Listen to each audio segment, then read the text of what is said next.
وہ نبی وہ جو چاہتا تھا صلی اللہ علیہ وسلم، جو چاہتا تھا کہ کسی کے قربت سے بھی، بدبو سے بھی کسی کو تکلیف پہنچے گی تو احتیاط کرو، تو نبی سے جب پوچھا اس بچے نے کہ آپ کر کیا رہے، تو انہوں نے کہا کہ کوئی آدمی یہاں تھوک کر گیا، اس کا بلغم دیوار کو لگا ہوا ہے، میرے نبی نے صاف کیا اس کو۔ کیا بات! میں سمجھتا ہوں کہ یہ اس سے بڑی مثال آپ کو نہیں ملے گی کہ میرے نبی صلی اللہ علیہ وسلم ماحولیات کے حوالے سے کیا کرتے تھے۔ تو لہٰذا ماحولیات کا پرچار میری مسجدوں سے ہونا چاہیے، یہ دھوئیں کے اعتبار سے ہونا چاہیے۔ میرے نبی صلی اللہ علیہ وسلم نے اتنی بڑی بات کی، آج کے حوالے سے پوری اترتی ہے کہ انہوں نے کہا خالی سواری، اگر سوار اس زمانے میں اونٹی کی تو سواری تھی، اس سواری کے اعتبار سے بھی میرے نبی نے کیا کہا، انہوں نے کہا کہ خالی سواری جو ہے وہ شیطان کی سواری ہے، اگر موقع ملے تو اپنے ساتھ کسی کو بٹھا لو۔ آج کیا کہتے ہیں؟ آج یہی کہتے ہیں کہ یہ جو آلودگی ہے اس کے اندر جو گاڑیوں کا استعمال ہے، ایک گاڑی 4 سواریاں خالی ہیں۔ میرے والد صاحب محترم اللہ تعالیٰ غریق جنت کرے، وہ ہم گھر سے نکلتے تھے، وہ گاڑی چلاتے تھے خود بھی، اور بس سٹاپ پر رک کر سواریاں بٹھایا کرتے تھے۔ جو لوگ پرانے کراچی کے جانتے ہیں، بس سٹاپ پر سواری بٹھاتے تھے، میری بہن کو اور مجھ کو اگر آگے زبردستی دونوں کو اکٹھا بٹھا کر اور پیچھے 3 یا 4 لوگوں کو بٹھاتے تھے۔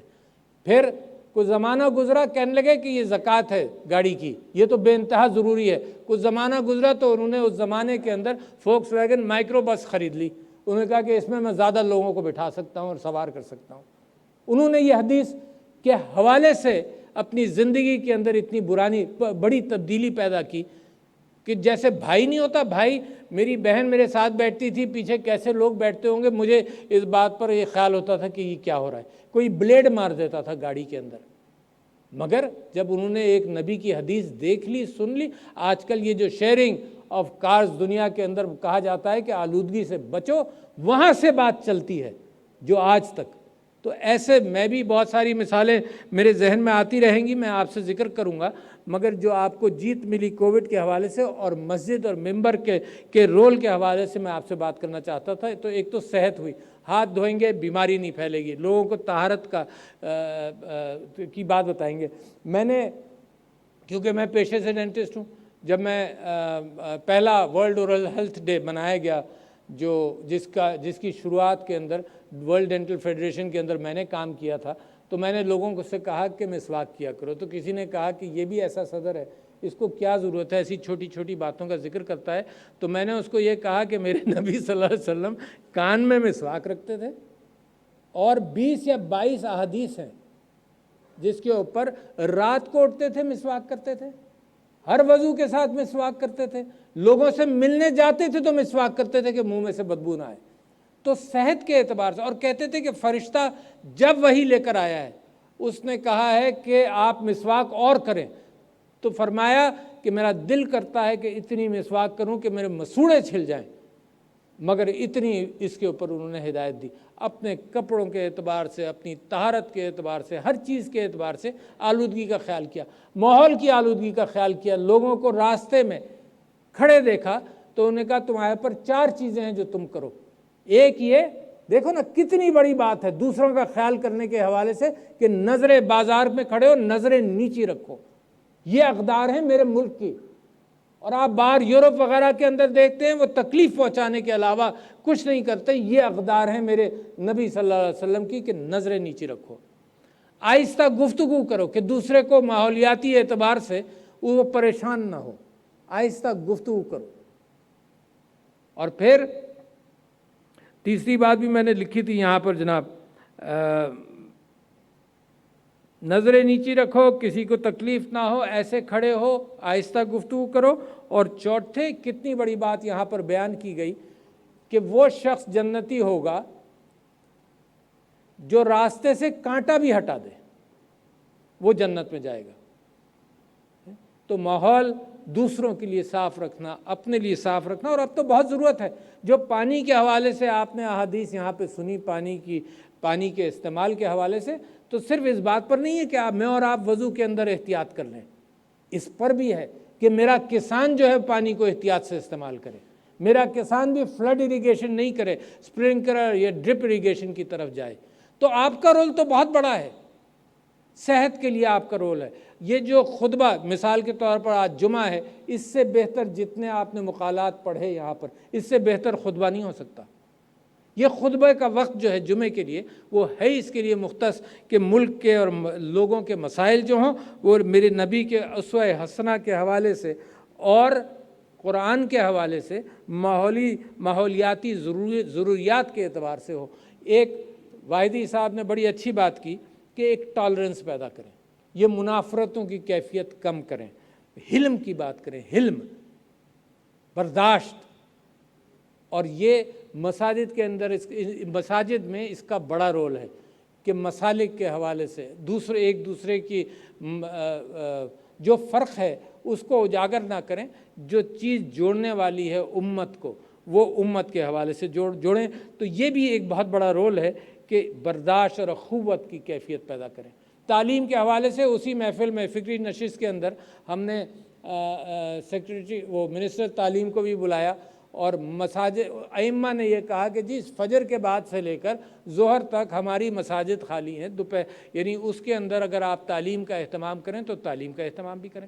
یہ رول ہے، بنیادی رول ہے۔ ہم نے جب کووڈ کے حوالے سے جب بات چیت کی تو میرے ذہن میں یہ بات تھی کہ وہ مسلمان جو 5 وقت وضو کرتا ہے، جو فرض پڑھنے مسجد میں جاتا ہے، اس سے زیادہ ڈسپلنڈ معاشرے کے اندر کم ہی لوگ ہوں گے۔ لہٰذا اگر آپ نے احتیاط کرنی ہے بیماری کے حوالے سے، کووڈ کے حوالے سے، تو سب سے زیادہ ایکسپیکٹیشن، سب سے زیادہ اہمیت ہم نے اس بات کو دی کہ مساجد سے وہ ڈسپلن نکلے گا۔ اور اللہ کا فضل ہے، علماء اکرام نے اور سب نے مل کر جب اس بات کا پرچار کیا، اور 3 چیزیں عام کی، نہ صرف مگر بار بار کہیں۔ اسی وجہ سے نماز کے اندر جب آپ کہتے ہیں اہدنا الصراط المستقیم، تو دن میں کئی مرتبہ کہتے ہیں، کیونکہ اللہ واقف ہے اس بات سے کہ انسان کو بار بار یہ اپنے اوپر کہنا پڑتا ہے۔ تو 3 ہی چیزیں کہیں کہ ماسک پہنو، ہاتھ دھو، تھوڑا سا فاصلہ رکھو۔ اسی طرح بہت ساری بیماریوں کے حوالے سے مساجد کا رول ہے۔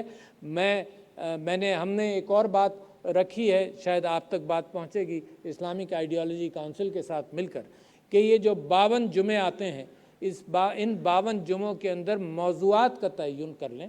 آپ واعظ آپ کریں، تقریریں آپ کریں، موضوعات کا تعین کر لیں کہ موضوعات ایسے ہوں جو معاشرے کے اندر اچھائی پھیلائیں، جو معاشرے کے اندر برائیوں سے روکیں۔ معاشرے کے اندر ایک دن ایسا ہے کہ آپ سب لوگوں کی گونج معاشرے کے اندر جائے کہ جھوٹ مت بولو۔ مثال کے طور پر حکمرانوں کے حوالے سے میرے نبی صلی اللہ علیہ وسلم کا کہنا یہ ہے کہ جو تکلیف پہنچائے وہ سب سے خراب۔ حضرت عمر کہتے تھے کہ میرا تو فرض یہی ہے کہ بنیادی ضروریات کی دعا جو ہے وہ اللہ تعالیٰ تک نہ پہنچے، کیونکہ وہ میری شکایت ہے۔ میں نے اہتمام کرنا ہے کہ بنیادی ضروریات انسان کی پوری کرنی ہے۔ تو لہٰذا میری آپ سے گزارش ہے حضور والا کہ اتنا بڑا معاملہ، اتنی بڑی ذمہ داری معاشرے کی آپ کے اوپر ہے، تو لہٰذا اپنے ملک اور قوم کی خاطر، امت کی خاطر، دیکھیے دنیا بدل گئی ہے۔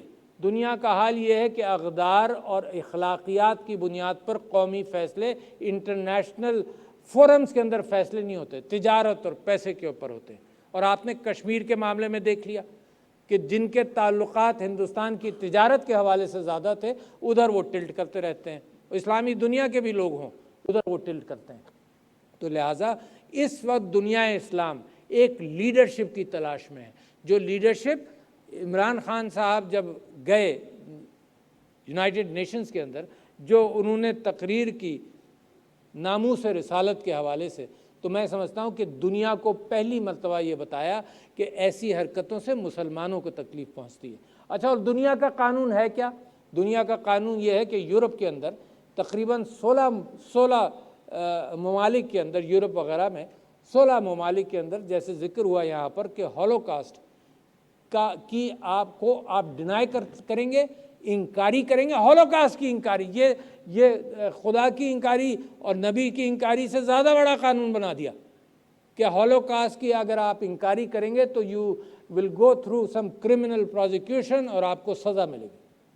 ہم کیا کہہ رہے ہیں کیوں انہوں نے یہ قانون پاس کیا؟ اس لیے قانون پاس کیا کہ وہاں بہت سارے یہودیوں کو مارا گیا، لوگ کہتے ہیں 60 لاکھ، جو بھی فگر ہو، مارا گیا، لہٰذا وہاں پر کوئی شخص اس بات سے انکاری کرے تو وہاں تکلیف ہوتی ہے ان کو، ہم مانتے ہیں اس بات کو، مگر مسلمانوں کی تکلیف کا تم کو خیال نہیں۔ اور اسٹیٹ کی بنیاد پر میں مذمت کرتا ہوں کہ پریزیڈنٹ ماکرون نے جس طرح سے اس بات کو لے کر چلے، وہ اپنے یہاں نفاق پیدا کر رہے ہیں، وہ اپنے یہاں نفاق پیدا کر رہے ہیں۔ آپ کا کمال ہے، آپ نے دنیا کو سکھایا کہ مہاجرین کو، آپ نے افغان مہاجرین کو جس طرح سے پناہ دی، یہ جو ہیومینیٹیرزم ہمیں سکھانے والے لوگ ہیں، یہ 100 پناہ مہاجرین کو برداشت نہیں کرتے، اپنے ملک میں آنے نہیں دیتے، میڈیٹرینین میں ڈوبنے دیتے ہیں۔ یہ تو آپ کا کردار ہے، مسلمان کا کردار ہے کہ 35 لاکھ کے اوپر کبھی سیاسی فیلڈ کے اندر ایک سیاستدان مجھے معلوم نہیں ہے، میں نے سنا نہیں ہے جس نے کہا ہو ان کو واپس بھیجا جائے۔ یہ آپ کا کردار ہے، اور وہ ہیومینیٹیرزم ہمیں سکھانے آتے ہیں۔ تو میں سمجھتا ہوں کہ آپ ایک بڑھتی ہوئی، ابھرتی ہوئی مسلمان قوم ہے، مگر وہ رول جو ہے مسلمان قوم کا، وہ مساجد، ائمہ، ممبر اور محراب کے بغیر نہیں ہوگا۔ بہت بڑی ذمہ داری میں آپ کے سامنے رکھنا چاہتا ہوں، اور یہ بہانہ، اس سے اچھا کیا بہانہ کہ جناب حضور اکرم صلی اللہ علیہ وسلم کی پیدائش اور ولادت کے دن ہم اس راستے پر چلیں جو میرے نبی نے جس کا تعین کیا، جو مسجد کے اندر بیٹھ کر سارے مسائل حل کیا کرتے تھے، اپنے دل اور اپنے جذبات سے اور اپنی ہمدردیوں سے لوگوں کے اندر جو انہوں نے معاشرہ پیدا کیا، وہ معاشرہ پاکستان میں جو آپ نے غریب کا احساس کووڈ میں احساس پروگرام کے اندر اپنے خیرات اور زکوٰۃ کے اعتبار سے کیا، تو اللہ کو پسند آیا ہی ہے نا، جبھی تو آپ بچ گئے، ورنہ لاکھوں ڈاکٹر تو کہتے تھے سڑکوں پر مریں گے، ڈاکٹر کہتے تھے فٹ پاتھ پر مریض بیٹھے ہوں گے، فٹ پاتھ پر ڈاکٹر علاج کر رہے ہوں گے، اتنے لوگ مریں گے۔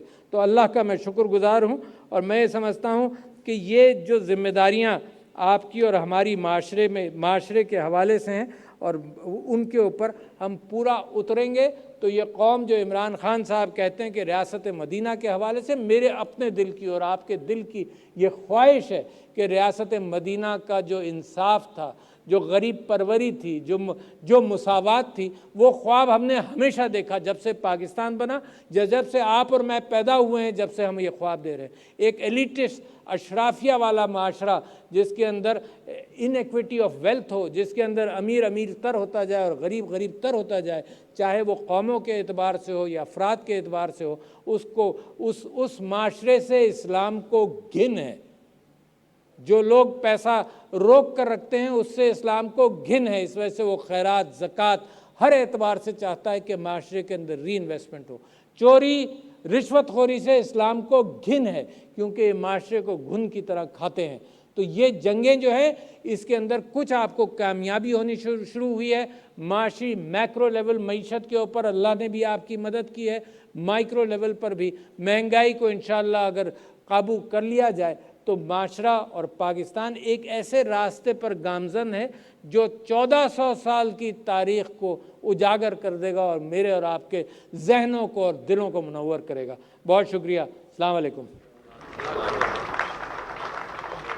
بہت شکریہ صدر اسلامی جمہوریہ پاکستان عزت باب جناب ڈاکٹر عارف الوی۔ قومی رحمۃ للعالمین صلی اللہ علیہ وآلہ وسلم کانفرنس کا افتتاحی سیشن جس سے صدر مملکت خطاب فرما رہے تھے، الحمدللہ بخیر و خوبی مکمل ہوا۔ اب ہم دعا کے لیے اور اجتماعی دعا کے لیے دست طلب دراز کریں گے، لیکن اس سے پہلے یہ بتا دینا ضروری سمجھتا ہوں کہ ملک بھر سے تشریف لائے مہمانان گرامی کے لیے ضیافت کا بھی اہتمام کیا گیا ہے۔ 1 بجے آذان جمعہ ہوگی، خطبہ جمعہ کا آغاز ہوگا، اور 1:15 بجے ہم باجماعت نماز ادا کریں گے، اور ٹھیک 2 بجے دوسرے سیشن کے لیے یہاں پہ یکجا ہوں گے، جمع ہوں گے۔ میں دعا کے لیے ملتمس ہوں سید چراغ الدین شاہ صاحب سے کہ تشریف لائیں اور اجتماعی دعا فرمائیں۔ جناب سید چراغ الدین شاہ صاحب۔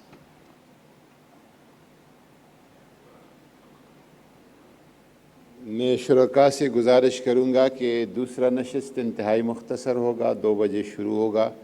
پرائم منسٹر صاحب خطاب کریں گے، ان کے آنے سے پہلے تلاوت اور نعت اور ایک خطاب ہوگا، اور یہیں سے دعا سے فارغ ہو کے جو تبرک اور لنگر کا اہتمام کیا گیا ہے وہ اب تناول فرمائیں گے، پھر جمعہ کی نماز ہوگی، اور پھر دوسرا نشست انشاءاللہ تعالی شروع ہوگا. آپ سب کو یہاں موجود رہنا بہت ضروری ہے. الحمد لله رب العالمين والعاقبة للمتقين والصلاة والسلام على أشرف الأنبياء والمرسلين وخاتم النبيين محمد وآله وأصحابه أجمعين. اللهم صل على سيدنا مولانا محمد صلاة تنجينا بها من جميع الأهوال والآفات وتقضي لنا بها جميع الحاجات وتطهرنا بها من جميع السيئات وترفعنا بها أعلى الدرجات وتبلغنا بأقصى الغايات من جميع الخيرات في الحياة وبعد الممات إنك على كل شيء قدير. اللهم يسر لنا أمورنا ما راحة لقلوبنا وأبداننا وسلامة العافية في ديننا ودنيانا وكن صاحبنا في سفرنا وخليفة في أهلنا واتمس على وجوه أعدائنا وامسخهم على مكانتهم فلا يستطيعون المضي ولا المجيء إلينا. اللهم انصر الإسلام والمسلمين. اللهم انصر ساكر المؤمنين. اللهم انصر من نصر دين محمد صلى الله عليه وسلم واخذل من خذل دين محمد صلى الله عليه وسلم. اللهم ارنا الحق حقا وارزقنا اتباعه وارنا الباطل باطلا وارزقنا اجتنابه. اللهم لا تجعلنا فتنة للقوم الظالمين ونجنا برحمتك من القوم الكافرين يا أرحم الراحمين يا أرحم الراحمين. اللهم إنا نسألك من خير ما سألك منه نبيك محمد صلى الله عليه وسلم ونعوذ بك من شر ما استعاذك منه نبيك محمد صلى الله عليه وسلم. اللهم ارنا الحق حقا وارزقنا اتباعه وارنا الباطل باطلا وارزقنا اجتنابه یا ارحم الراحمین. الہ العالمین ہماری عظیم مجلس قبول فرما. نذرانہ عقیدت کے طور پر آقا نامدار صلی اللہ علیہ وسلم کے دربار اقدس میں اس کو رب العالمین پیش فرما کر ان کے ذریعے سے اس کا ثواب تمام انبیاء علیہ السلام، صحابہ کرام، آل بیت عظام، تابعین، تبع تابعین، تمام سلسلوں کے بزرگان دین، ہمارے عزیز و اقارب، ماں باپ، اساتذہ، مشائخ، سب کے ارواح طیبات پر پہنچا کر ان کے درجے بلند فرما. الہ العالمین اس مبارک ملک جو اسلام کے نام پر معرض وجود میں آیا، جس کے لیے لاکھوں انسانوں نے جانوں کے نذرانے پیش کیے ہیں، یا اللہ اس ملک کی حفاظت فرما. یا اللہ اس ملک کی حفاظت فرما. اندرونی بیرونی سازشوں سے اس کو محفوظ فرما.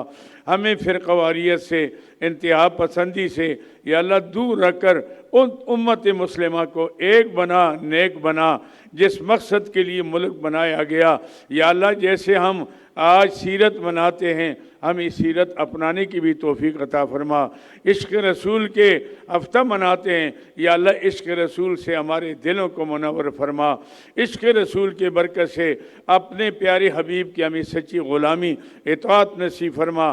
رب العالمین ہمیں صحابہ اور آل بیت کا احترام نصیب فرما. اے اللہ العالمین ان کے عظیم جو کارنامے ہیں، عظیم ان کے جو تعلیمات ہیں، ہمیں اپنانے کے توفیق عطا فرما. الہ العالمین پاکستان کی حفاظت فرما. اس کے حفاظت کرنے والوں کی حفاظت فرما. ہمارے مساجد مدارس کی حفاظت فرما. ان کی حفاظت کرنے والوں کی حفاظت فرما. یا الہ العالمین ہمارے حکمرانوں کی حفاظت فرما. افواج پاکستان کی حفاظت فرما. ہمیں نظریہ پاکستان کے اپنانے کے لیے ایک بنا کر اس ملک کے اندر حضرت محمد رسول اللہ صلی اللہ علیہ وسلم کے دین کا جھنڈا بلند فرما.